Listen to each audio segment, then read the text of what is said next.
Bonjour à toutes et à tous. Vous savez que l'environnement en Bretagne est de plus en plus propice à la production de vin.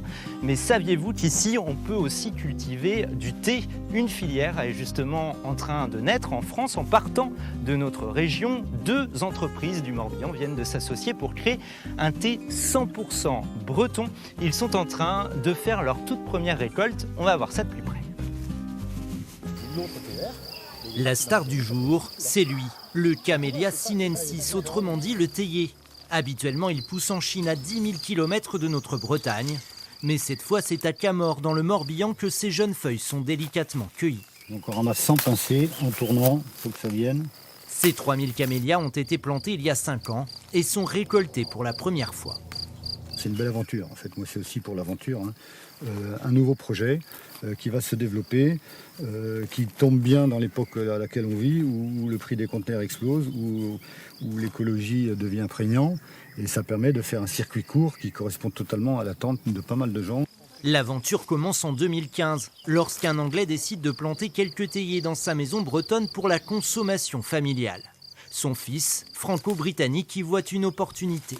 C'était vraiment juste pour s'amuser, pour voir si ça marchait et si c'était possible. On a vu que c'était possible, ça poussait très très bien. Alors, on a continué de planter et maintenant on a 10 000 plantes et c'est la première grande récolte. 5 ans plus tard, la plantation s'étend sur 3 hectares, un volume important qu'il fallait être capable de transformer. C'est incroyable. C'est magnifique. C'est là qu'entre en scène Thie et compagnie. En associant leur savoir-faire, les 2 sociétés morbihanaises peuvent produire un thé de A à Z.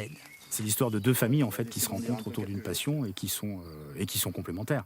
Donc oui, aventure humaine, aventure au niveau du thé lui-même, le bonheur de pouvoir venir ici cueillir. Une fois ramassées, les feuilles de camélia peuvent être transformées en thé vert, blanc, bleu, noir. Donc là on est sur un thé vert. Et chaque thé est unique en fonction de son terroir. On n'est pas dans quelque chose qui ressemble à un thé chinois, un thé indien ou quelque chose. On a vraiment un thé typique, qui est vraiment un thé français et qui ne ressemble pas aux autres productions des autres pays. C'est ça que je trouve vraiment intéressant. Avec une note aromatique vraiment dans la rondeur et la douceur. Un thé vendu 10 € les 10 grammes, en soutien à une filière qui est en train de naître.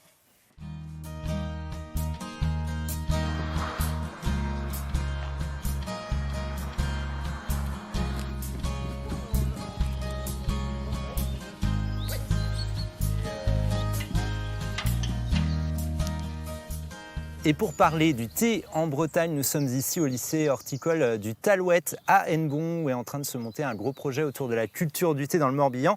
Marine Chotard, vous en êtes la responsable. Alors comment on explique que ce petit Camellia sinensis, il se plaît autant ici dans notre région ? Comme vous l'avez dit, c'est un camélia, donc c'est une plante qui aime particulièrement les sols acides et une pluviométrie régulière tout au long de l'année, donc en fait notre climat en Bretagne.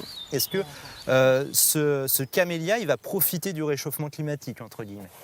Alors il peut en profiter parce qu'en effet, on a des variétés très développées un peu partout en Asie qui sont plus adaptées à des climats un peu plus chauds.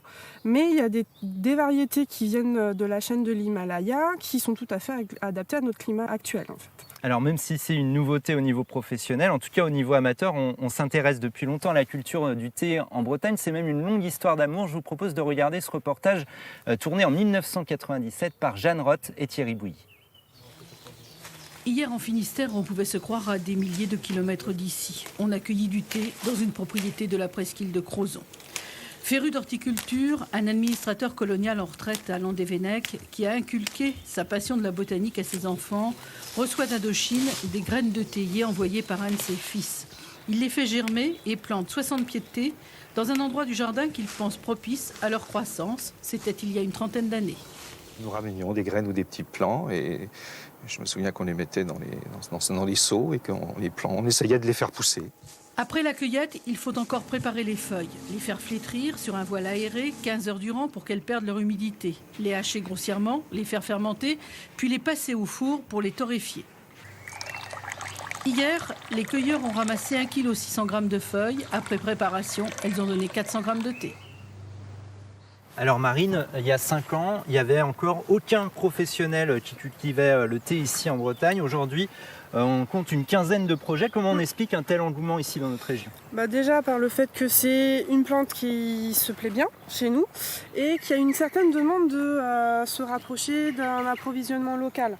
La problématique de faire venir du thé de Chine, c'est que on n'est pas sur des choses qui sont très respectueuses de l'environnement. Alors ici au lycée horticole, vous portez un projet qui a été mis en place avec un cultivateur de languidite, Denis Mazerolles. Est-ce que vous pouvez nous expliquer comment est né ce projet, en quoi ça consiste ? Alors ce projet, il est né en 2019. Denis Mazerolles est venu nous voir parce qu'il souhaitait multiplier du Camellia sinensis. Nos élèves en fait font depuis la multiplication jusqu'à la récolte du thé au sein de l'établissement. Et on essaye aussi de développer des modules de formation à destination des professionnels. L'objectif aussi, c'est de pouvoir soutenir le développement de la filière par différents moyens, y compris la création d'un verger conservatoire.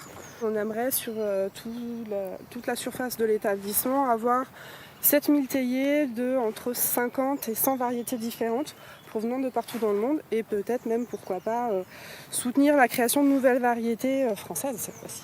Et là, l'idée, c'est vraiment d'être une référence au niveau national. Oui, on a eu des subventions de la part du ministère pour pouvoir créer ce projet et on est chef de file en fait au niveau du ministère de l'Agriculture sur le développement de la filière thé en Bretagne et en France.